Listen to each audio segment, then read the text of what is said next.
Hi, it's Nicole. Um, I am actually here to talk about my NICU story. Um, I know there's a lot of stories out there, and there's many to choose from, but every story is different, and so I want to tell mine uh, because it just they need more awareness for NICU moms, NICU parents, for what you're going to be prepared for, what you're going to go through, because you can't prepare yourself. It's like the worst thing ever, having your babies in the NICU. I had twins, so I got pregnant with twins. What had happened is I have a 5-year-old. We had him in 2016, and we wanted another baby. So we got pregnant. It was January 2017. January 2017. Well, June comes around, and I was due in October. And I woke up one night, and I just had this feeling that something was wrong with the baby. And I was 26 weeks. And anyways, after that, I couldn't feel him move, and I just knew. I knew in I just knew. I couldn't get a doctor appointment because I was switching doctors at the time, and I couldn't get a doctor appointment for a week. So I made an appointment with one of those sonogram places where you pay to see the 3D, but that was also a week away. So I started feeling kicks, and I was like, oh, he's fine. But they couldn't find out they were phantom kicks. So when I went in to the 3D place, I guess the girl was new because she's never had to tell anybody that she's never seen a heartbeat. But it was weird because I was so excited to see the baby. It was like, oh my gosh, he's okay. But I didn't see the heartbeat. I didn't see him moving, and I knew, but I was waiting for her to tell me. And we knew he was a boy. But she scanned me for probably 15 minutes I don't know. She just didn't know how to tell me. She told me to drink some water and she would be right back. She went to make a phone call. I knew. And as soon as she came back and she told me, they didn't charge me. They were really, really nice. They didn't charge me for it. They gave me the DVD for free. But she said, I don't see a heartbeat. I need to call your doctor and you need to get in today. So my appointment was thankfully that day, a few hours later. I just cried and cried and cried. I could not believe I lost this baby. And I had the feeling like I had backaches. I was throwing up. Anyways, when I went to the doctor, this new doctor that I just started seeing, he scanned my belly for an hour trying to find a reason why this baby died. He couldn't find a reason. He said it just happens. It's second trimester loss is what it was called. I got admitted to the hospital that same day to go deliver. And they did the pills on the cervix. And I think it took, because he wasn't a full-term baby, so it didn't take, that long. I think it took probably 6 hours for me to deliver him. But once I delivered, my placenta detached before, and I started bleeding out real bad. So I was delusional. I was losing a lot of blood. They had to rush me to surgery, and they asked me on my way to surgery if I wanted to spend time with the baby. And I'm all in pain, and I'm like, no, I don't want to spend time with the baby. That's just what I said. So they took the baby. I didn't get to hold him. I didn't get to see him. And I hate myself for that because I didn't know what I was saying. When I came back, I was like, well, where's the baby? And he's like, well, they already took him. And anyways, there was no answers for why I lost him, but it affected me. And I wouldn't wish that on my worst enemy, is losing a baby. It was the worst. I cried for probably a week straight. I couldn't believe it. So anyways, this was June, and my pregnancy test kept coming back positive. It took the HCG until October to get out of my system. So I was getting positive pregnancy tests every month thinking I'm pregnant. It was horrible. Just a nightmare. Finally, the HCG left my system in October. I finally got a negative pregnancy test. In November, we got pregnant again. And I was wanting to get pregnant again because I was ready for another baby. Well, I had a feeling that it was twins. I kept telling my husband because we got a Doppler this time. And I was finding 2 heartbeats after I was like 8 or 9 weeks. I was finding 2 heartbeats on the different sides of my stomach. I was like, we're having twins. My husband's like, no, you're crazy. You're crazy. No, we went in at 10 weeks for our sonogram and there was 2 babies. I was right. And I couldn't even believe it. I just started crying. I was like, oh, it's such a huge blessing because of everything we had gone through with the miscarriage and the positive pregnancy test. Well, let me tell you, this pregnancy was a nightmare because of my loss. I was always scared that I was losing the babies. I couldn't feel them, or I just was, the anxiety was unreal. I did not enjoy the pregnancy. I was just always terrified I was losing the babies. And I was seeing 2 doctors. I was seeing a maternal fetal doctor and my OB. So I was seeing a doctor every 2 weeks. And I was getting sonograms every time I went in, because doing heartbeat checks on twins, you have to do a sonogram. Or this is how my doctor did it. He would do a sonogram to check the heartbeats. At 23 weeks, I went in for it was a maternal fetal doctor visit where they did the high quality sonograms. Well, this is where we learned I was in labor. My cervix was basically 90% gone, and I needed to go to the hospital. I had then I think he wasn't even 3 yet. He was 2, and I had him every day. I mean, he was my, never been away from mama.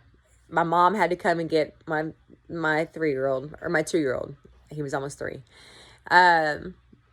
She had to come get him, and I had to get admitted to the hospital. I was 23 weeks, and then I got admitted into a hospital that could handle preemies at that stage, because they really thought I was going to have those babies that day at 23 weeks. When we get to the hospital, because I had to be transferred. When we get to that hospital, the NICU team comes in and starts talking to me about my options, telling me that they can do everything they can to save the babies, or I can hold them while they die. And I was in pain at this time because I was in labor. I didn't feel the pain when I was at the doctor because I was in early labor. But by the time I was at the second hospital, I was in full-blown labor. I was cramping. I was mad. I get mad whenever I'm in pain. So I was like, just get out of here. Don't even talk to me. Of course we're not going to let them die. We want you to do everything you can. How dare you come in here? But anyways, they were able to stop the labor. They gave me the turb shots, and I was on magnesium, and it was very uneventful. I had to stay in the hospital till I delivered, because my cervix was just basically gone. And so they stopped my labor, and it was very uneventful for another 3 weeks. I think I had no pain. They would check the babies they would check the babies twice a day, the heartbeats. And I was so ridden with anxiety. I had to have them turn the heartbeats down because I couldn't listen, because I would hear them go up and down and freak out.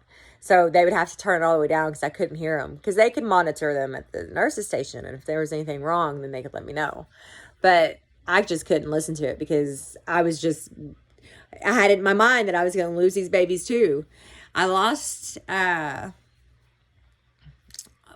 anyways, so April comes around. It was April 13th when I got admitted, and my birthday's April 28th. And, anyways, it was around April 20th, I started going to labor again.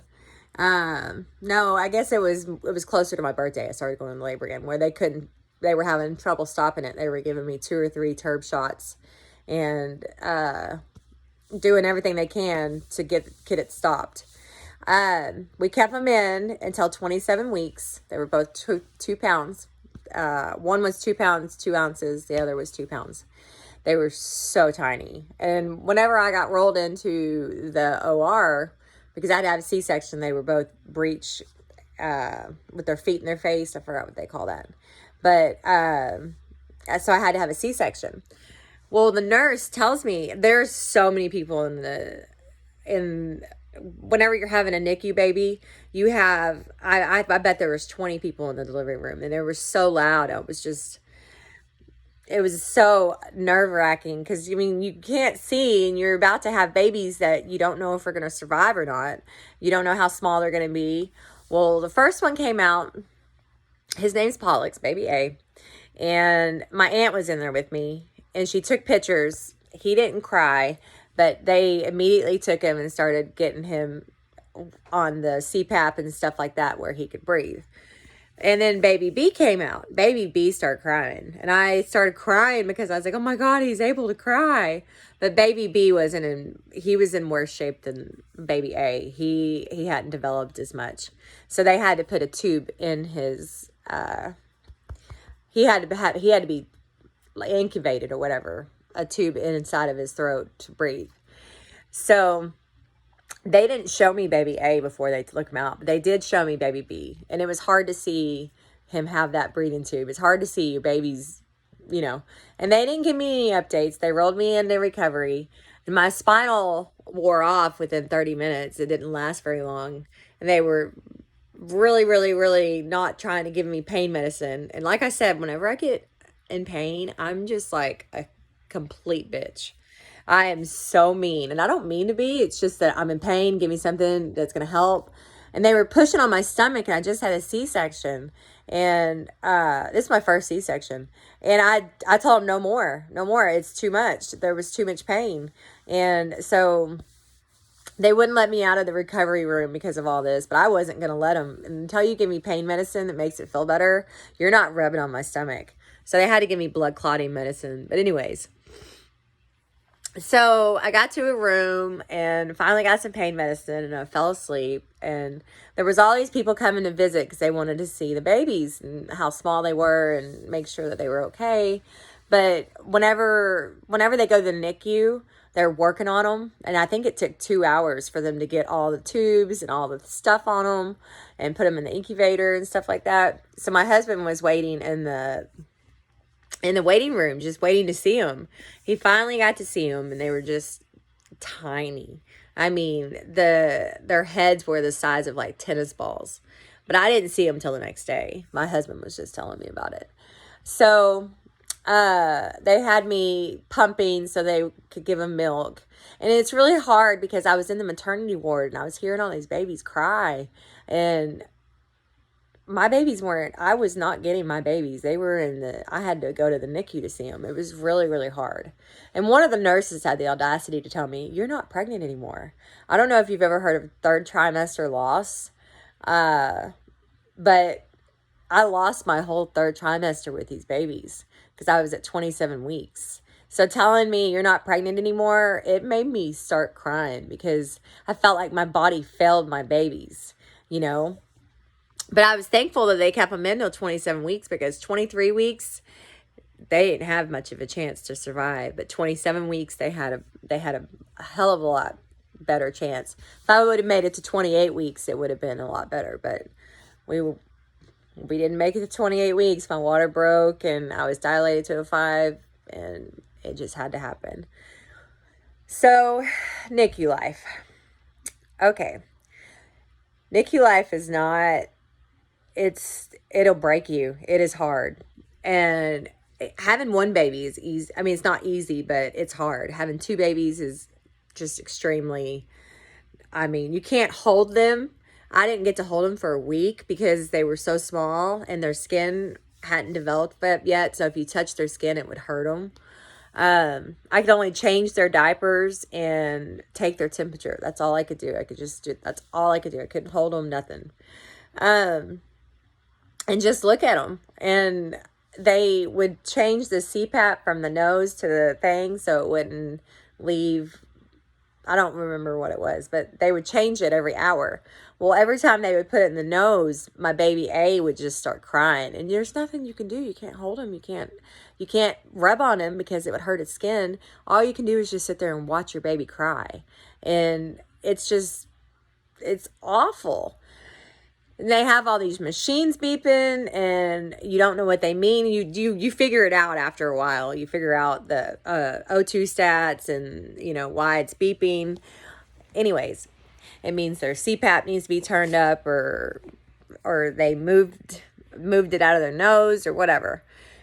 So anyways, I got sent home. I got sent home without my babies. And that was one of the hardest things I think I've ever had to do, was leave the hospital and know my babies were staying. But they were going to be there a while. So we get home, and the next day, the day after I got home, I get a call from one of the doctors at the hospital. And she said that baby B, my baby Bentley, he's baby B, that he was sick and it was an infection, that they think that it was okay. I don't need to rush up there. If I was coming up there, that's fine, but it's nothing to, they just wanted to let me know. And that they have it all taken care of. Anyway, so I laid my two-year-old, almost 3-year-old, down for a nap, and I slept with him because I was still recovering and still tired. And when I woke up, they had called back. Well, the message had said I needed to call right back immediately. So I called back, and the doctor told me that Bentley wasn't going to make it, that we needed to get up there as soon as possible and be with him while he passed. That the infection, he's gray, he's not moving, and that he's not going to make it much longer. I can't tell you. I sat there, and like after I got off the phone, I called my mom, and I was just bawling. I was like, I can't even be with my baby while he passes because I couldn't drive. I just had a C-section, and my husband had to. He was a big boss at one of the jobs over here. It was at Facebook. He was a really big boss, and he couldn't just leave, but he had to. He just left. He didn't even tell anybody, but it was an hour away, so I had to wait and get Corbin ready and make sure that we were all ready to go so we could see him. But my aunt met me up at the hospital. She went and saw Bentley before we did, and she said that his heart rate was up in the 200s, and he was gray. She said, Nicole, he doesn't look good. I don't want you to go in there thinking that there's, a chance, because it doesn't look like there's a chance at all. And I mean, I'm just like, I'm about to lose my baby, I mean, and Pollux was doing just fine. He was the stronger of the two. So we get in there, and his heart rate is real high. He's on all these machines. He has IV in his head. He has IV in his arm. He has a blood pressure thing on his foot where it's weird. I don't know. It was like, it shows the blood in the foot. Anyways, it's a different way to monitor blood pressure. He had so many tubes in him, and he was on the oscillator. Anyways, so the doctor told me he's in critical condition. It doesn't look good. And just to stay there and be with him and talk to him. Well, my preacher came and he prayed over him. But after we were there for a while and I was talking to Bentley, he started getting color back in him. And he started moving, and they said he hadn't moved in hours, and that he was showing progress. And it was just because my voice was there, and I got to actually hold Pollux that same day for the first time. And it was Mother's Day weekend. It was actually the day after Mother's Day that this happened. And it was horrible. It was horrible. But I stayed there. I think I stayed there for 8 hours, and by the time I left, they were saying that he's not, I mean, he's still in critical condition, but it looks a lot better, that they don't think he's going to die. And he didn't. And sorry, it cut out. But anyways, I don't know if it was because he heard my voice and he could smell me or whatever, but whatever it was, it fixed it. I mean, it didn't fix it. It helped him. So he was on the oscillator for probably 4 or 5 days before they finally took him off, and he got better. But he has chronic lung disease because of all that. Now he has a lot of issues, and they said that he'll never be able to scuba dive because he has, what do they call them? Modules or something in his lungs, like basically a little cyst, and they could pop and make his lungs pop if he wants to go scuba diving. So anyways, that was our first week at NICU. And I think I went almost every day to see them. They were an hour away, but I drove every day to see them, and I would always try to find, because Corbin couldn't go back there. You can't go back there unless you're a certain age, and Corbin was too young. And of course, they try to keep it infection free, and little toddlers are full of infections or they're full of bacteria. But anyways, so after that, things kind of normalized, and we would still, I would get to hold them every now and then, but holding them, they make you hold them for at least an hour because it's so hard to get them out of the incubator. Because they have so many tubes. You have to unhook the tubes, hook them back up. It's a lot whenever they're that small. Well, whenever they got, every milestone was crazy because, I remember when Pollux got an open crib, he was out of the incubator, he was just in an open basket, and I could just go and pick him up anytime I wanted to. That was a huge milestone. And then putting clothes on them, I think they had to be right around 3 or 4 pounds for you to be able to put clothes on them. But I remember I had matching clothes, and I always wanted them to match. I was telling the nurses, if you change them, then they're all in order. Just make sure that they match, because they're twins. You don't normally have twins, so I just wanted to make them match. Bentley took longer to get out of the incubator, but they both got moved into what was called it basically wasn't the ICU. It was just a nursery. It was just a hospitalized nursery where they were doing better, but they got moved back into the NICU because they put them together, but Bentley started having breathing problems. He started needing more air, so they had to put him back in the NICU. But anyways, I was able to hold them and tandem feed them, or try to. It took a lot. I think it was at least 3 weeks before I could try to do what they call suckling. 27, 28, 29, 30. No, they had to be 34 weeks before I could try to breastfeed them. So it was a while, because they were born at 27 weeks. They were in there until right at 38 weeks. But you have to have permission to hold them. You have to have permission. They had bath days. They had, I think it was Saturday and Wednesday. But I was always up there for bath days. I always gave them their baths. And there's so many different babies around. And I think that while we were there, there was, I think, 3 babies that died. And that's really hard to see, to watch, to see the parents go through it and know that, that could happen to your baby. So that's another thing about the NICU life, is that you just don't know. Things could be going great one minute, the next minute your baby could be critical.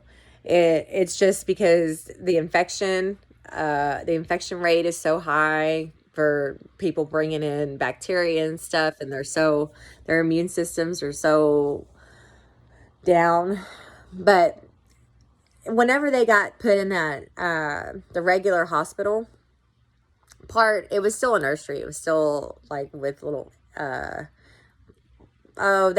little carriers that they put you in whenever you actually have a baby, they bring you in.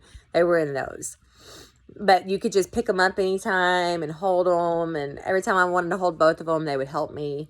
But the nurses knew me, and they knew what I liked. They knew I would bathe them. They knew I would dress them alike. They knew that I liked things a certain way, and that I was breastfeeding, and that they couldn't use donor milk because I didn't want them using donor milk. I was pumping. I remember I would pump in the car. I had to buy an adapter because I was driving so much to go see them.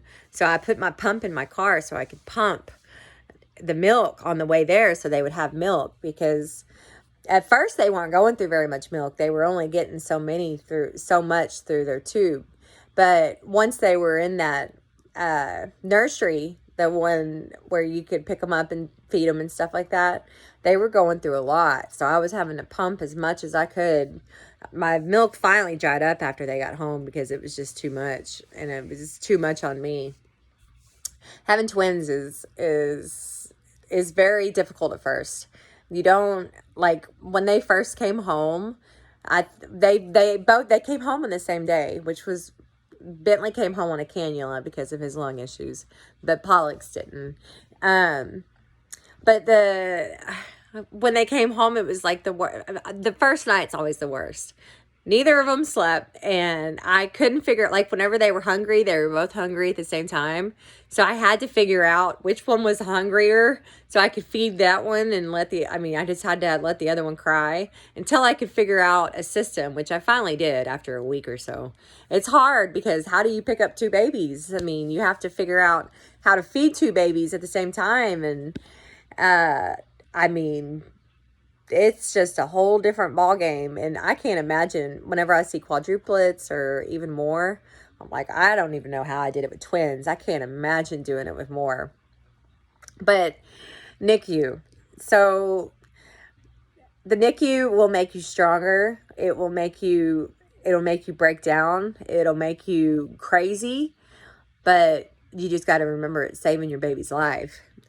And it just, they're doing everything they can. The nurses are always amazing, and they always tell you, at least I was at Medical City, or they were at Medical City. They always told you, if you can't come in, it's okay. We understand. Don't feel obligated. We're taking care of them, which they do. They make those babies their babies. And there was one nurse I had, and I had her almost all the time. I don't even remember her name. It's been so long because my twins are 3 now. But she was amazing. She was always ready for me. She was always got the milk ready and ready to try to have me breastfeed, because it was real hard to tandem breastfeed at first. You're like, how do you hold these babies? Where's which one go? Their heads. But I finally figured it out. It was crazy. And then some of the other moms that you see in there, they might have it worse than you, and you just don't know. You just always want to make sure that you're being respectful of everyone else, because you don't know their situation. You don't know if that baby's full term and has a heart condition and may not make it. You just don't know. You just don't want to, like, it's hard to be so joyful.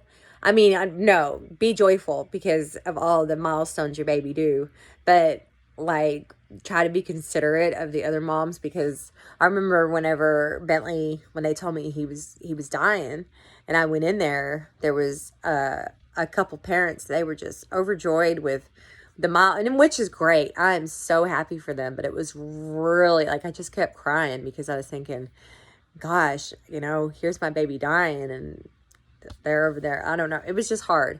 And I don't want to take anyone's joy, and I'm not saying that's not what you should do. You should be joyous for everything that your baby, all the milestones, the getting out of the incubator, getting its own, like, being able to eat on its own. I'm trying to think, wearing clothes. That's a huge one, because they don't let you wear clothes. They don't let them wear clothes until they're a certain weight.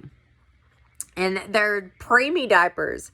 The diapers that they wore whenever they were 2 pounds, I mean, like, smaller than the size of my hand. Probably the size of my palm. Crazy small. And they were still big on them. It's crazy how much they've grown. And it sucks that Bentley will have the lung issues. But I'm thankful for that hospital for saving his life. And we will just deal with it. So go into the NICU knowing that it's going to be very hard. It's going to be one of the hardest things that you probably encounter, because you just don't know. You just don't know what you're going into. You don't know if it's going to be, if it's all going to be something that no problems arise. It's just going to be easy breezy, or it could be something where it's like, oh, there's this, and then there's this, and then there's this. But, you just don't know. You just have to go in there strong-minded and know that you're there for your baby. And just put all your stuff aside, and you'll make it through it. But afterwards, they do have such thing as NICU postpartum, or not postpartum. Going through the NICU, you have a higher risk of postpartum depression, which I got postpartum depression. I had twins. I was in the hospital for almost a month. I was in the hospital right at a month with them. And then the NICU, almost losing Bentley. I got severe postpartum depression, and that's one of the things that is very common with NICU parents, NICU moms. So watch out for that. Like the third trimester loss, I had it real bad, and that was one of the, like, it was a clue showing that postpartum was developing. I did really well in the NICU because I kept strong for the babies, and for Corbin, he was almost 3. He turned 3 while they were in the hospital.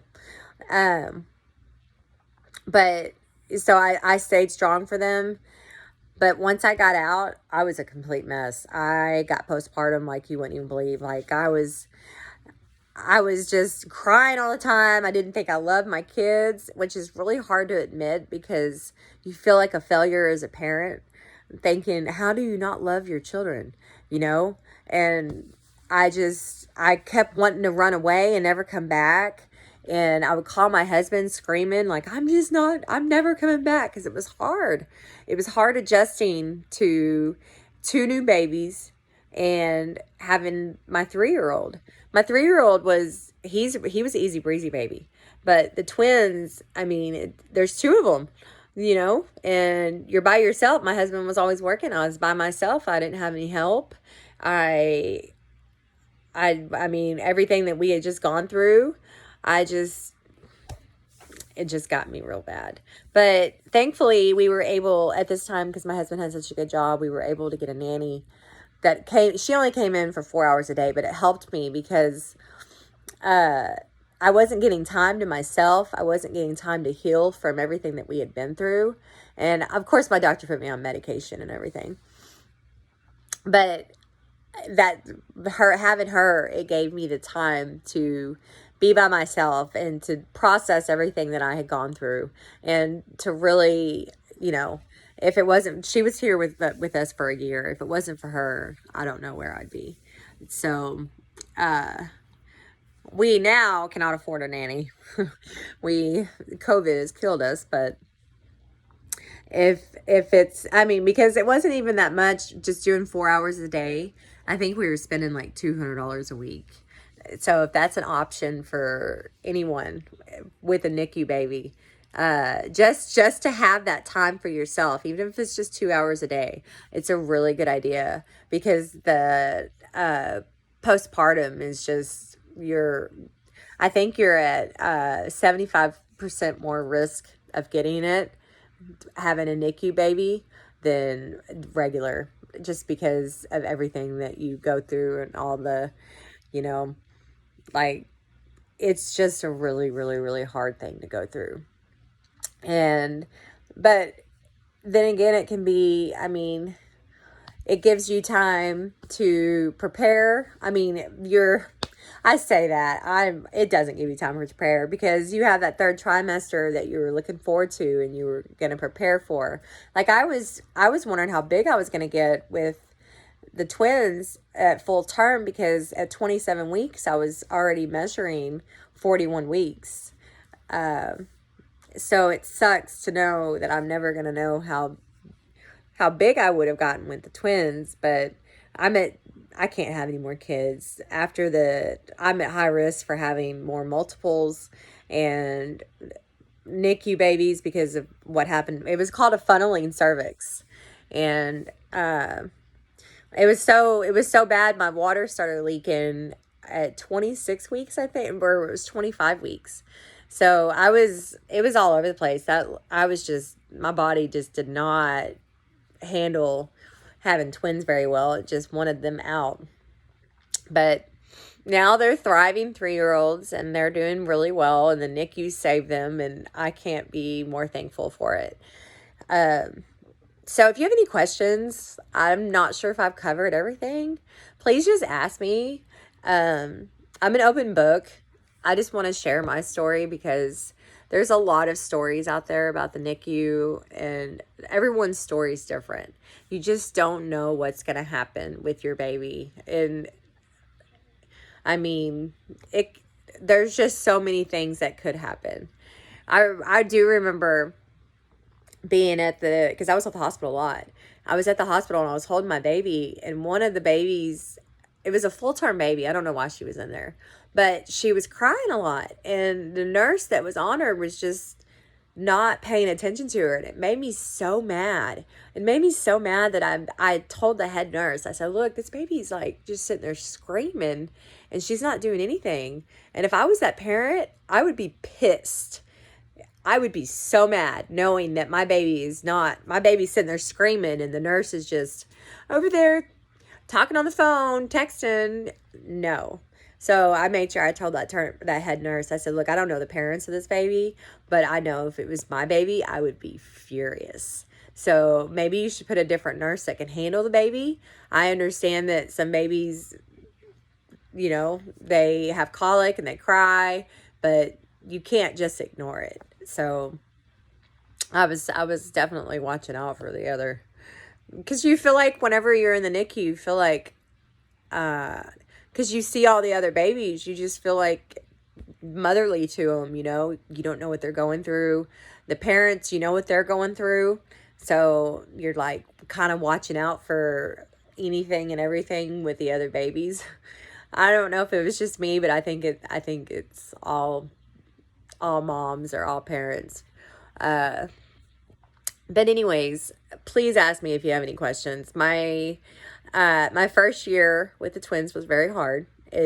They do say that the first year is the hardest. I want to say it was hard, but they're 3-year-old now, and they're little tiny tornadoes. Like, I clean the house, and they're just right behind me, just spinning, throwing stuff, and it makes I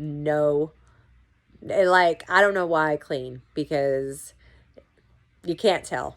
They're just like right behind me throwing toys, and they're handfuls, but they're getting to the age where they're going to be starting school soon. So we're almost there. We're almost there. They're good boys, but Bentley is, Pollux is he's like 40 pounds. He's a 3-year-old. And Bentley is barely even pushing 25. He's just a small boy. But I don't know if it was from the NICU or what. They say they're identical. I don't see it. But they did a swab test, I guess. And the test came back that they were identical. Because it was 2 placentas, 2 sacs. So fraternal. But they have there's a percentage that it could be identical. And they say that they're identical. So anyways, please ask me if you have any questions. I will try to keep you updated on twins and best way to try to take care of them. I'm trying to think of what I did whenever I started feeding them. I was basically putting one in my lap and had a bottle in I was holding one bottle with one hand, and then I had another one in my arm holding the bottle with the other. It takes a lot of adjusting, but you can get it done. And the first night home with the twins is going to be rough, because I think it's just the first night home with the baby, period. You're just, oh my gosh, I'm never going to make it through. But you will. And once they get just a little bit older and start smiling, and they have their own little language. Twins have their own language. Because my twins are 3, and at 3 years old, my oldest, he was talking real well, and he was able to do it. He was more advanced than the twins. The twins have had their own language. And this is what I found out from the doctor, because I was like, why aren't they talking like Corbin is? See, they're talking, but not as clear as Corbin was. Corbin's my older one. And the doctor told me, well, it's because twins have their own language. And we had to put them in school. We had to put them in daycare so they could start being around other kids, not just the twins being by themselves. And it's really helped. They've been talking a lot more. And also, so with Corbin, we did things a lot different. We babied him because we tried for so long for Corbin. And so we babied him. He slept with us. And he was with me every day until I got put in the hospital. The twins, we did a lot different. I don't know if you know what Baby Wise is, but I read the book, and it's basically making them independent, making them like putting them to bed, and they know the certain time they would, even if they cry a little bit, you just let them cry, but they go to bed by themselves. They are just really independent little boys. They don't need mama to do everything for them like Corbin does. They put their shoes on, they get dressed. They they get their own food sometimes, and they can they're just little tiny independent little men, little boys. And Corbin was babied so much, it took him a little bit longer to do all that because mama was doing it for him. So my suggestion is always read into Baby Wise. I mean, of course, a lot of people are against cry it out. And the babies never cried it out because they were used to sleeping in their bed. And if you start it early, you don't have to worry about the whole cry it out and do all that, because that's an older thing. But we started them out once we could put them in their crib. We put them in their crib, and they shared a crib until they were about 5 months old, until they got a little bit bigger. But Pollux would, I have pictures of Bentley's the smaller one, but Pollux loves to sleep on top of them. He would just lay on top, and they would both sleep. Pollux wasn't that much bigger, but it was the cutest thing. And now Pollux likes to try to beat up Bentley whenever we put him in the room, and Bentley screams because he doesn't want to be in the room with Pollux. So we've been trying to figure out, we've been putting him in Corbin's room, which is hard because then that means Corbin has to go to bed with us, or we wait till Bentley falls asleep and then move him into his room. But we can't just let Pollux beat him up. And it's really hard to hear whenever they've been doing so well for so many years, and all of a sudden now Bentley, all he does is cry whenever you put him in there because he doesn't want his brother beating him up. So it's hard, but you get used to it. And I don't know. And always make sure, even after they're 3 years old, you have your stroller. Don't get rid of it whenever they're 2, because you don't think you're going to need it, because you're going to need it. Whenever I walk outside with them, the twins go in one direction, or one goes in one direction, the other goes in the other direction, and Corbin's running. And it's like, I don't have 3 hands. So you want that stroller. You want that stroller until they're probably like 8 years old. I'm just kidding. You just want that stroller until they're able to, probably 4 or 5. I'm so regretting giving away my stroller. So that is another tip. But anyways, please ask me questions if you have any questions about twins or the NICU, or if I forgot anything. I think they were in there 87 days total, and they both got out the same day. And they wouldn't have, but Pollux had to get back on the cannula for a couple days, and they had to make sure that he was 24 hours or 36 hours off the cannula, and his stats didn't go down, which thankfully that happened. So anyways, yeah, just ask me questions if you have any questions, and I will answer them. And I'm Nicole. And yeah, I hope to see y'all soon. Bye.